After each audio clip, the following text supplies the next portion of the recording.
એક વખત પૃથ્વી ભારે વિમાસણમાં પડી ગઈ હતી. જ્યાં નજર કરે ત્યાં પાપીઓ, અત્યાચારીઓ, અધર્મીઓ અને દુષ્ટ અસુરો જ નજરે ચડે. સારા અને ધર્મનું આચરણ કરનારા છૂટાછવાયા લોકો હતા ખરા, પણ એ બધા પર ત્રાસ ગુજારીને આ બધા દુષ્ટોએ તેમનું જીવન જીવવું અઘરું કરી દીધું હતું. પૃથ્વી દુષ્ટોના ત્રાસથી ત્રાસી ગઈ હતી.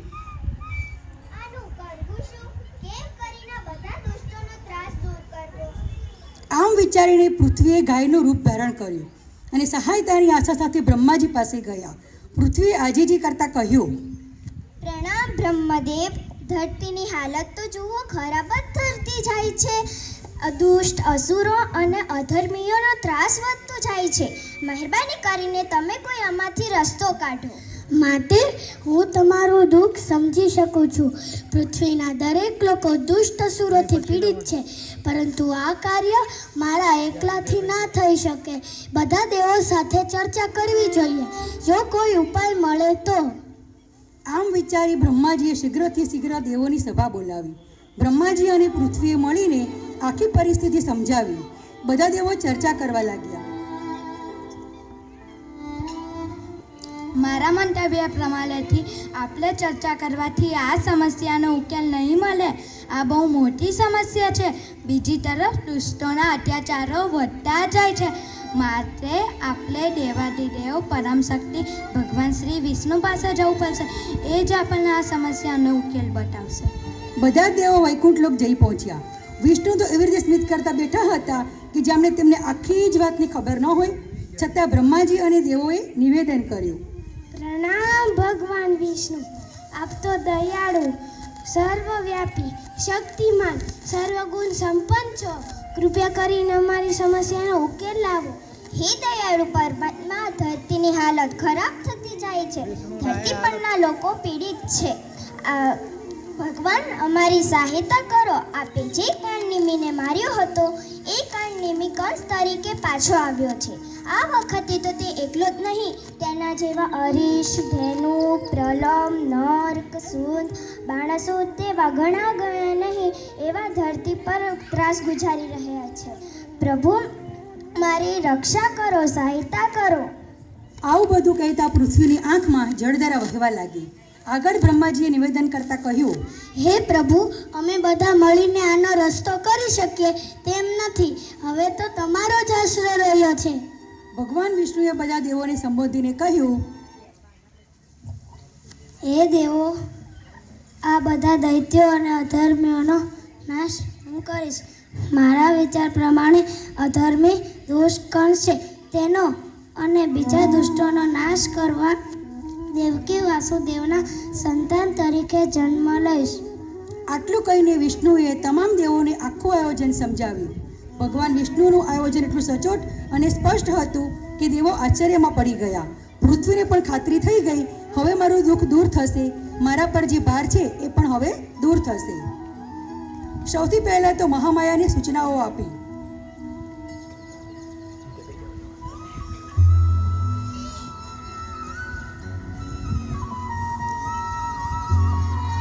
મહામાયા, તમે જાઓ, દેવકીના પેટમાંથી એક પછી એક ગર્ભ રોપો. વાસુદેવ વચનથી બંધાયેલા હશે. જેટલા પણ જન્મ થશે તેટલાએ પાતાળ લોકમાં બલિરાજા પાસે પહોંચાડી દેવાના રહેશે. જુઓ આજ્ઞા. આ ઉપરાંત કૃષ્ણે મહામાયાની બીજી પણ સૂચનાઓ આપી હતી. જેમ કે દેવકીના પેટમાં 7મો ગર્ભ રોપાય, એ ગર્ભને ત્યાંથી કાઢીને ગોકુળમાં રહેતી વાસુદેવની બીજી પત્નીના પેટમાં રોપી દેવાનો છે. દેવકીના ગર્ભમાં 8મા ગર્ભ તરીકે પોતે આવે ત્યારે મહામાયાએ ગોકુળમાં નંદરાજાના પત્ની યશોદાના ગર્ભમાં પ્રવેશ કરી લેવાનો છે. હે દેવો, તમે તમારી શક્તિ અનુસાર પૃથ્વી ઉપર મારા જન્મની આગળ પાછળ કોઈ પણ એક જન્મ લેવાનો રહેશે. કયા સમયે કયું કામ પાર પાડવું એનું તમને અગાઉથી આયોજન મળી જશે. હવે દેવો પોતપોતાના કાર્યમાં લાગી ગયા.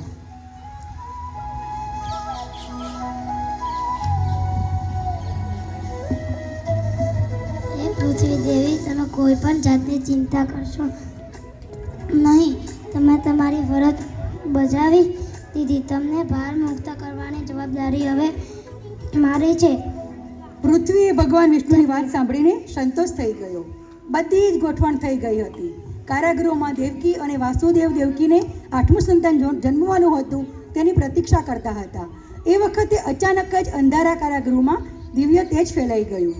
વાસુદેવ હજી કંઈ વિચારે ત્યાં તો સ્વયં ભગવાન વિષ્ણુ ચતુર્ભુજ સ્વરૂપે પ્રગટ થઈને વાસુદેવને સંદેશો આપ્યો. હું હવે દેવકીના કુખે જન્મ લઈ રહ્યો છું. મારા જન્મની પછી તમને દરેક તબક્કે સંકેતો મળતા જશે. તમારે જરાય ગભરાવું નહીં. બધું તમારી અનુકૂળતા મુજબ જ થશે. બસ આમાં જ દેવકીને કુખે કૃષ્ણ અને યશોદાની કુખે મહામાયાનો જન્મ થયો. કૃષ્ણે વાસુદેવને સૂચના આપી હતી એ મુજબ ચમત્કાર થયો. કારાગૃહના દરવાજા આપોઆપ ખુલી ગયા. ચોકીદારો એવી ઊંઘમાં સરી પડ્યા કે સ્થળકાળનું ભાન જ ભૂલી ગયા. હવે તો વાસુદેવ માટે કોઈ અડચણ પણ રહી નહોતી. વાસુદેવના મગજમાં એક પછી એક વિચારોના રૂપમાં કૃષ્ણના સંકેતો મળવા લાગ્યા. જાણે કોઈ મુશ્કેલી હતી જ નહીં. વાસુદેવ કૃષ્ણને ગોકુળમાં મૂકી આવ્યા. વળતી વખતે યશોદાની કુખે જન્મેલી મહામાયાને લઈને છાનામાના કારાગૃહમાં બેસી ગયા હતા.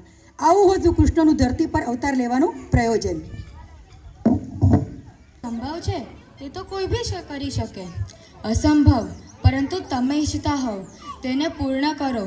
તે શક્તિને પ્રાપ્ત કરો. તે સંઘર્ષ પર વિજય પ્રાપ્ત કરો. પ્રયાસ તો કરી જુઓ. તે પ્રયાસથી તમારી શક્તિ વધે છે અને તે શક્તિ જ્યારે ઉચ્ચ સ્તર પર આવી જશે ત્યારે અસંભવને તમે જ સંભવ કરી બતાવશો. અને આ જ છે કૃષ્ણ અવતારનું પ્રયોજન. जब जब होता नाश धर्म का और पाप बढ़ जाता है तब लेते अवतार प्रभु और विश्व शांति पाता है. आगे की श्रृंखला कृष्ण जन्म से शुरू होती है. आइए चलते हैं मथुरा के उस कारागृह की ओर.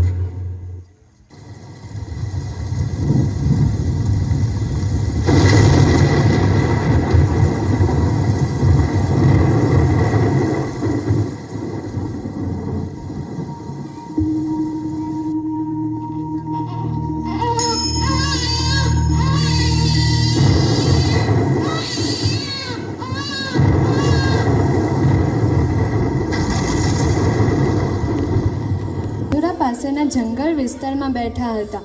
આસપાસ મથુરાવાસીઓ હાથ જોડીને ઊભા હતા. બધા નારાયણ નારાયણ નારાયણ નારાયણ નારાયણ નારાયણ. હે નારાયણ, કંસ બહુ ત્રાસ ફેલાવે છે. હવે કંસના અત્યાચારથી હેરાન છીએ. કંસ બહુ ઘાતકી છે. તેના અત્યાચારની કોઈ મર્યાદા જ નથી. હે નારદજી, આમાંથી કઈ રસ્તો કાઢો. મથુરાવાસીઓના મુખે કંસની ફરિયાદો સાંભળીને ગુસ્સામાં આવી ઊભા થયા. સીધા ચાલ્યા મથુરાના રાજમહેલ તરફ. તેઓ કંસની સામે આવી ગુસ્સાથી બોલ્યા. કંસ, તારા અત્યાચારોની હવે સીમા નથી રહી. તું ભલે પોતાને શક્તિશાળી માનતો હોય, પણ તારો કાળ અવતરી ચૂક્યો છે. તેની હું તને ચેતવણી આપું છું. થોડીવાર માટે તો કંસ ભયભીત થઈ ગયો. બીજી તરફ શ્રાવણ માસની કૃષ્ણ પક્ષમીને 8મે શ્રી કૃષ્ણનો જન્મ થયો. બહાર સાંભેલા ધારે વરસાદ વરસતો હતો. એ જોઈ વિષ્ણુના અંશાવતારનું રક્ષણ કરવા આવી પહોંચેલા શેષનાગે પોતાના વિશાળ ફેણ ફેલાવીને ટોપલીમાં સૂતેલા બાળકૃષ્ણ પર છત્ર બનાવી દીધું. મથુરાથી થોડા જ દૂર નીકળ્યા તો સામે આવી ગાંડીતુર બનીને વહેતી યમુના નદી. 8મું સંતાન પણ કંસની હેવાનિયતનો શિકાર ન બની જાય એ ભયથી જીવનના જોખમે વસુદેવ ઘસમસતા પ્રવાહમાં પગ મૂક્યો. માથા પર મૂકેલી ટોપલી પરથી બાળકૃષ્ણનો પગ બહાર દેખાઈ રહ્યો હતો. યુગોથી પોતાના સ્વામીના ચરણ સ્પર્શ માટે તરસી યમુના મોજા પ્રચંડ શક્તિથી ઉછળ્યા. બાળકૃષ્ણના ચરણનો સ્પર્શ થયો. એ સાથે જ ચમત્કાર થયો. અત્યાર સુધી બેફામપણે વહી રહેલી યમુના નદી એકાએક શાંત થઈને વહેવા લાગી. ઘસમસતા પાણીનો પ્રવાહ વાસુદેવ માટે રસ્તો બનાવતો હોય એ રીતે 2 ભાગમાં વહેંચાઈ ગયો. ઘોર અંધારી રાતમાં વાસુદેવ સીધા ગોકુળમાં પોતાના મિત્ર નંદરાજને ઘેર પહોંચી ગયા. કૃષ્ણની માયા જ હતી કે બરોબર એ જ સમયે યશોદાએ એક બાળકીને જન્મ આપ્યો. આ તરફ કંસનો ઉચટ ખૂબ વધી ગયો. તેણે દેખાડા ખાતર દેવકી વસુદેવને છોડી દીધા, પણ અંદરખાને ડરેલા કંસે તાત્કાલિક પોતાના ખાસ અસુરોને બોલાવીને મસલત કરી, પરંતુ કૃષ્ણએ પોતાની લીલાથી પૂતનાવધ, કાળીનાગ દમન, કેશીવધ અને ભયાનક અજગરનો વધ કર્યો. અને પછી તો કૃષ્ણ યશોદા માતાને મુખમાં બ્રહ્માંડ દર્શન, ગોવર્ધન લીલા અને નંદનો ચમત્કારિક બચાવ કરીને પોતાની લીલા બતાવતા ગયા. કંસ તો ભારે રઘવાયો થઈ ગયો હતો કે પોતાનો કાળ જન્મી ચૂક્યો હતો.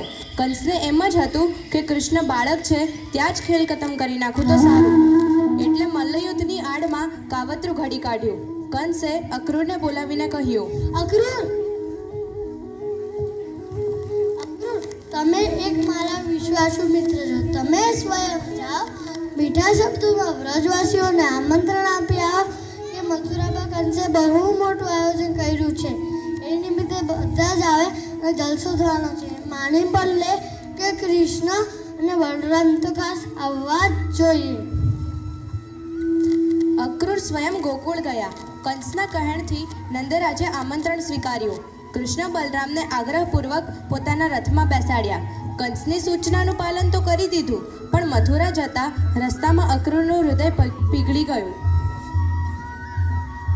વાલા કૃષ્ણ, તમે બંને ભાઈ કંસથી જરા ચેતી ચાલજો. મથુરા આવી તમારા પિતા વાસુદેવને ત્યાં જતા નહીં, એવું હોય તો તમે મારે ત્યાં.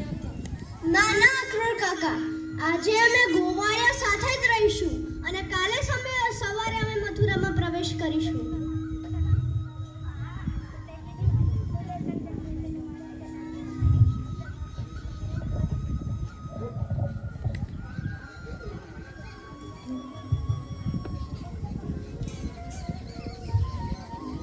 કૃષ્ણનો મથુરામાં પ્રવેશ.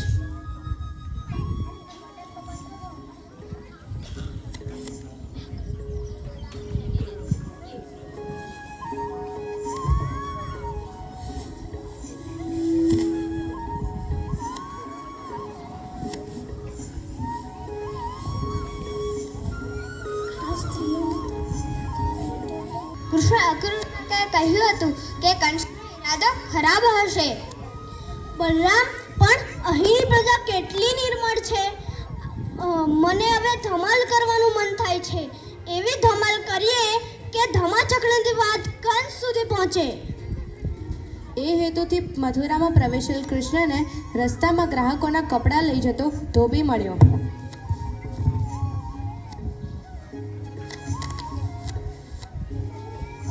મારા કપડાં છોડ, સમજાતું નથી.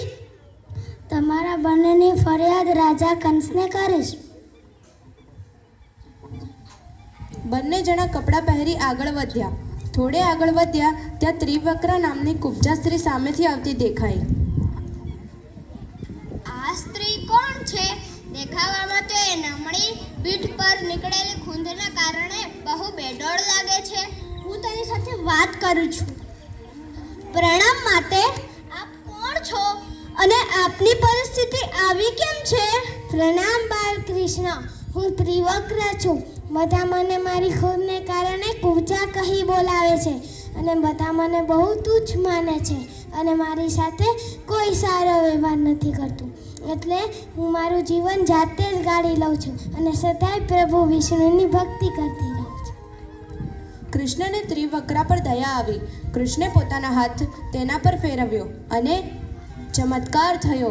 ત્રિવક્રા એકદમ સામાન્ય અને સુંદર સ્ત્રી બની ગઈ. બલરામ, હજી પણ મારી તોફાન કરવાની ભૂખ શમી નથી.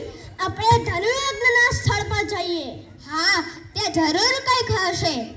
પૂછપરછ કરીને જાણી લીધું કે યજ્ઞ માટે ધનુષ ક્યાં રાખવામાં આવ્યું છે. બલરામ કૃષ્ણ સીધા ધનુષ પાસે પહોંચ્યા. હજી રખેવાળો કોઈ સમજે વિચારે કે કૃષ્ણને રોકે એ પહેલાં તો કૃષ્ણએ તે અતિ કિંમતી ધનુષ ઉઠાવી પણ જ ખેંચી તોડી નાખ્યું. આ અવાજ રાજમહેલમાં બેઠેલા કંસ સુધી સંભળાયો. હવે મજા આવશે. બલરામ, ફક્ત શસ્ત્રથી જ યુદ્ધ ન લડતા હતા. શત્રુને માનસિક રીતે નબળો પાડવા આવી પેત્રાબાજી પણ કરવી પડે, જેથી શત્રુનું ધ્યાન ફંટાય અને ન કરવાની ભૂલો પણ કરી બેસે. સાચી વાત છે કૃષ્ણ. હવે તો આપણે મથુરામાં પધારે તે જોવા કંસને કે બીજા કોઈને નહીં આવવું પડે. કંસને સ્વયં ખબર પડી જશે. હા હા હા હા હા. તેવી જ રીતે તેમણે આખા શસ્ત્ર ભંડારને પણ વેરણછેણ કરી રાખ્યો. પછી કૃષ્ણે કુવલૈયાપીડ નામના હાથીને મોકલી કૃષ્ણ બલરામને મારવાની યોજના ઘડી હતી, પરંતુ તે પણ નિષ્ફળ રહી.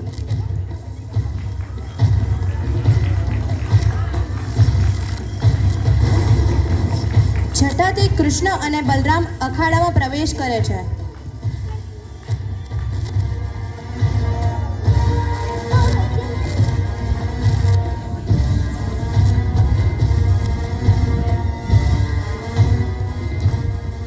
આવડા અમથા છોકરાઓ પાપી કંસના મલ્લોના હાથે કચડાઈ જશે તો? હા ને મલ્લો તો જુઓ કેટલો બળવાન લાગે છે.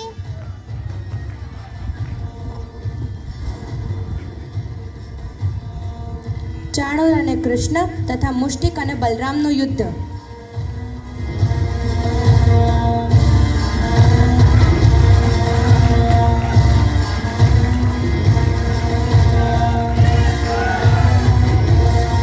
કૃષ્ણ અને બલરામ ચાણૂર અને મુષ્ટિકને હરાવે છે.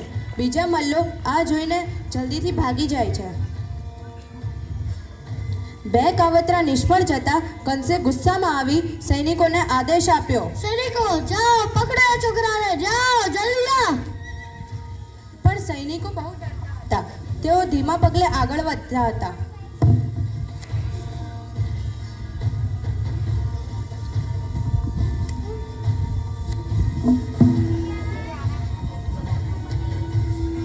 ત્યારબાદ કૃષ્ણે કંસ પર સીધી છલાંગ મારી, છાતી પર એક જોરથી મુક્કો માર્યો અને ત્યાં જ કંસનું મૃત્યુ થઈ ગયું.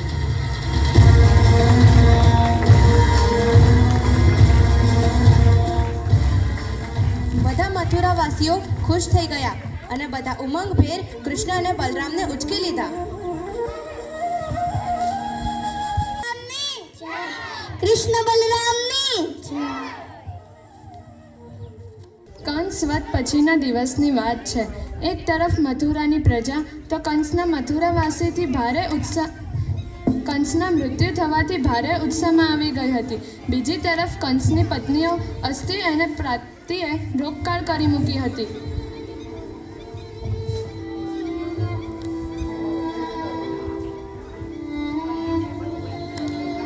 તમે જ મારા પતિને માર્યા છે. તારા કારણે અમે આટલા દુઃખી છીએ. પણ મારી વાત તો સાંભળો. અમે તમારી કોઈ જ વાત નહીં સાંભળી. પણ મારી વાત સાંભળો. કંસ મારા પણ મામા હતા, પણ તે દુષ્ટ અને દુરાચારી હતા. તેથી તેમનો વધ કરવો આવશ્યક હતો, પ્રજાના કલ્યાણ માટે. કલ્યાણ? અમારું શું થશે? જો અમારા પિતા જરાસંધને ખબર પડશે તો તે તને જીવિત નહીં રહેવા દે. કૃષ્ણ મૌન રહ્યા, કારણ કે કૃષ્ણ જાણતા હતા કે જરાસંઘને ખબર પડશે તો શું થશે. બીજા દિવસે યાદવોની સભા ભરાઈ. કંસના મંત્રીઓ, સલાહકારો, રાજ્યના પ્રતિષ્ઠિત યાદવો વગેરે એ વખતે સભામાં હાજર થયા. દુખિયારા ચહેરે કંસના પિતા ઉગ્રસેને સભામાં પ્રવેશ કર્યો.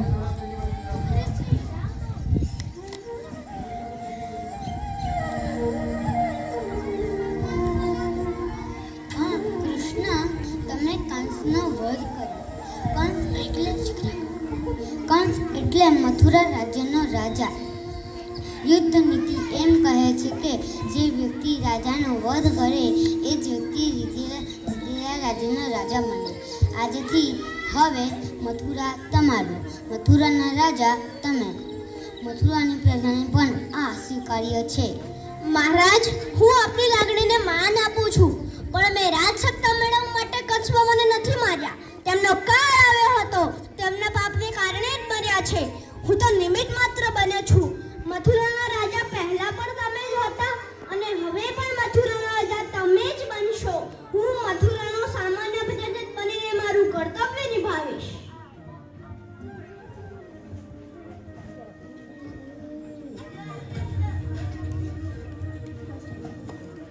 હાથમાં આવેલું આવડું મોટું સમૃદ્ધ રાજ્ય. હા, અને આટલું સમૃદ્ધ રાજ્ય કૃષ્ણ આટલું આસાનીથી જતું કરે છે કેમ? જુઓ, ભલે હું વાસુદેવનો પુત્ર છું, પણ મેં તો ગોવાળની જિંદગી વિતાવી. મને મારી મસ્ત મોલી જિંદગી જ અનુકૂળ આવશે. મથુરા રાજ્ય છે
વિચાર તેમણે તરત જ અમલમાં મૂક્યો. કોઈ દિશા નક્કી તો હતી નહીં, એટલે આમ તેમ ફરતા ફરતા બંને ભાઈઓ દક્ષિણ પશ્ચિમ દિશામાં સહ્યાદ્રી પર્વત વિસ્તાર પહોંચી ગયા. તેઓ ત્યાં કરવીરપુર નામના રાજ્યમાં પહોંચ્યા. તેઓ કરવીરપુરના જંગલમાં ગયા. એવામાં ત્યાંથી પરશુરામ પસાર થયા.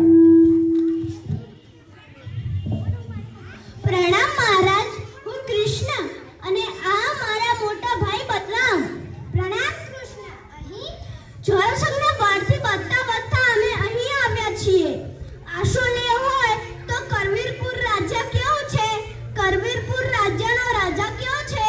અરે ના, ભૂલ ચૂકે જતા નહીં ત્યાં. શૃંગાર કરીને રાજા રાજ્ય કરે છે.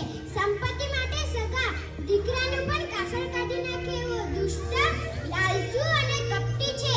જો તેને ખબર પડશે તો તેને આશરો શોધો છો તો તે તમને જરાસંઘના હવાલે કરી દેશે. તો અમારે રહેવું ક્યાં? તમે મારી સાથે ચાલો, હું તમને એક સુરક્ષિત જગ્યાએ લઈ જાઉં. તેઓ અનાહુડ નામના તીર્થ સ્થાનને પસાર કરીને ગૌમત પર્વત પાસે પહોંચી ગયા.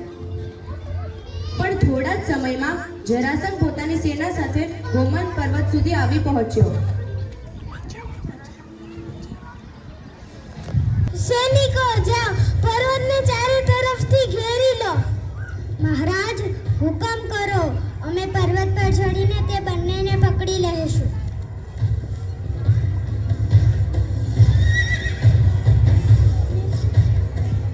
મહારાજ, તમે એમ માનો છો કે કૃષ્ણને આમ આસાનીથી મારી શકશો?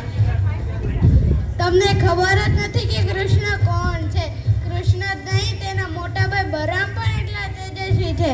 તમે હજી એ બંનેની પરાક્રમોની વાત સાંભળી નથી. છતાં જો તમારે તેમને પકડવા હોય તો મારી પાસે એક ઉપાય છે. પર્વતને ચારે તરફથી આગ લગાડી દો. એ બંનેને બચવા માટે બહાર તો આવવું જ પડશે. આપણી સેના તેમને પકડી લેશે. તારી વાત સાચી લાગે છે. સૈનિકો જાઓ, પર્વતની તળેટી ઉપર આગ લગાવી દો.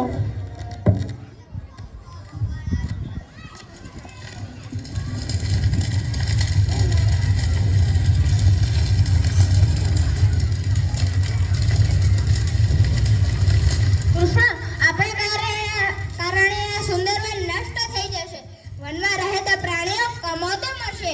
આવું કેમ થવા દેવું? બલરામ, તમે ચિંતા ન કરો, તમે જોતા જાઓ. કૃષ્ણ જમીનથી પગ મૂકે છે અને આગ ઠરી જાય છે. મોટા ભાઈ, આપણે બે જ છીએ.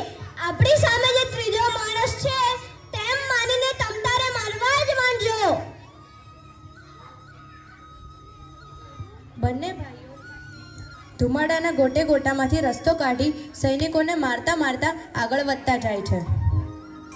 મોટા ભાઈ, ચોર સામે જરાસંઘને ખાય. ખતમ કરી નાખો તેને.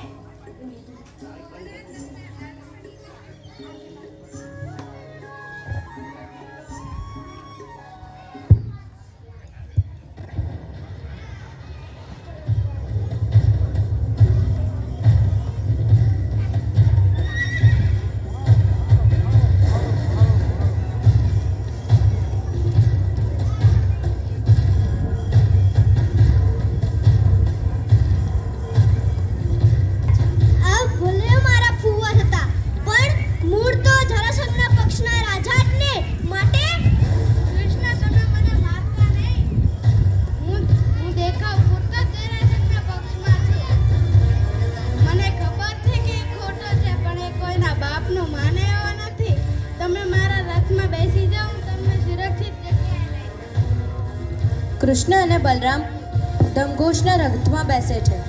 ઉડતે ઘોડે એ લોકો જરાસંઘની સેનાથી દૂર નીકળી ગયા. કટોકટીના સમયે આજે કૃષ્ણને તેમના ફુવા કામે લાગ્યા હતા. Govinda go go Govinda go go go Govinda.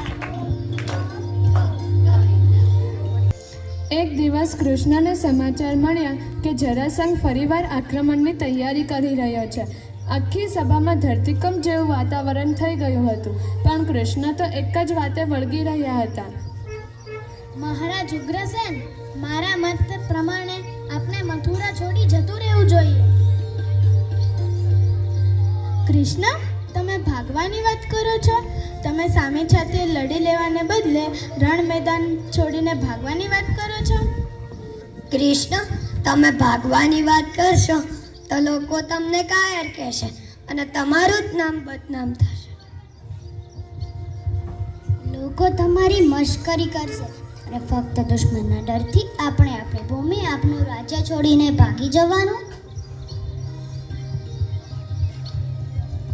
Krishna, તમે આવી સલાહ આપો છો? તમને શું સૂઝ્યું? મારી વાત સાંભળો. જરાસંઘ વારંવાર આપણા પર હુમલો કર્યા કરે છે. આજ સુધી તો ઠીક છે કે આપણે એને દરેક હુમલામાં જડબાતોડ જવાબ આપ્યા છે, પણ હવે મને એવી બાતમી મળી છે કે જરાસંઘે કાલયવન સાથે હાથ મિલાવ્યો છે.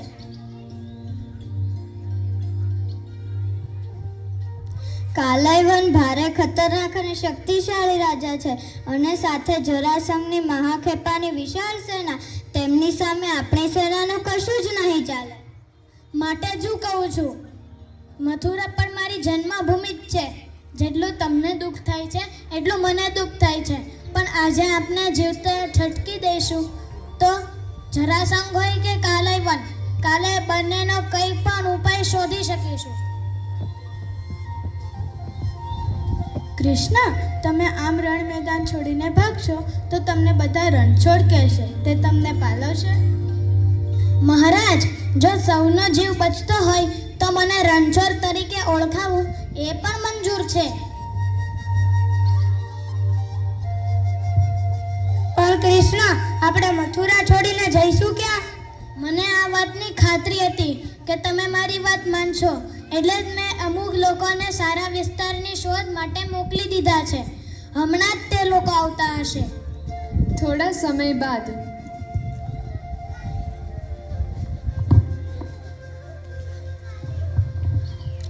પ્રણામ મહારાજ. પ્રણામ શ્રી કૃષ્ણ. અમે ખૂણે ખૂણે ફર્યા પણ અમને પશ્ચિમ દિશાના અનંત વિસ્તારના એક પ્રદેશ જેવી જગ્યા ક્યાંય મળી નથી. મહારાજ, એક તરફ વિશાળ પર્વત, બીજી તરફ સમુદ્ર અને વચ્ચે એક સુરક્ષિત દ્વીપ છે. દુશ્મનો ધારે તો બી આસાનીથી પહોંચી શકે એમ નથી. પ્રણામ મહારાજ. મહારાજ, જરાસંઘ અને કાલયવન બંને મળીને મથુરા પર જબરદસ્ત પ્રહાર કરવાની યોજના ઘડી કાઢી છે. એટલું જ નહીં મહારાજ, બંનેના સૈન્યો પણ સામસામી દિશાઓમાંથી મથુરા પર પ્રહાર કરવા આવી રહ્યા છે. મહારાજ, જરાસંઘ અને કાલયવન ભલે મથુરા પર ચડાઈ કરવા નીકળી પડ્યા હોય, પણ મેં એક યોજના બનાવી છે. એ મુજબ આપણે સમય અનુસાર અને સહી સલામત છટકી જવાનું છે. અંતે કૃષ્ણની આ યોજના અમલમાં મૂકવામાં આવી. બધું જ યોજના મુજબ થયું. કૃષ્ણની યોજના એટલી હદે સફળ થઈ કે જે રણછોડ નામ નાલેશીના રૂપમાં ગણવામાં આવતું હતું એ જ નામ કૃષ્ણની દૂરંદેશીના બિરુદ સમાન ગણવામાં આવ્યું. ઝાડ નીચે પગ પર પગ ચડાવીને બેઠા હતા. ત્યાંથી થોડે દૂર જરા નામનો શિકારી છુપાઈને બેઠો હતો. જરાને કૃષ્ણનો પગ કોઈ હરણ જેવો લાગ્યો.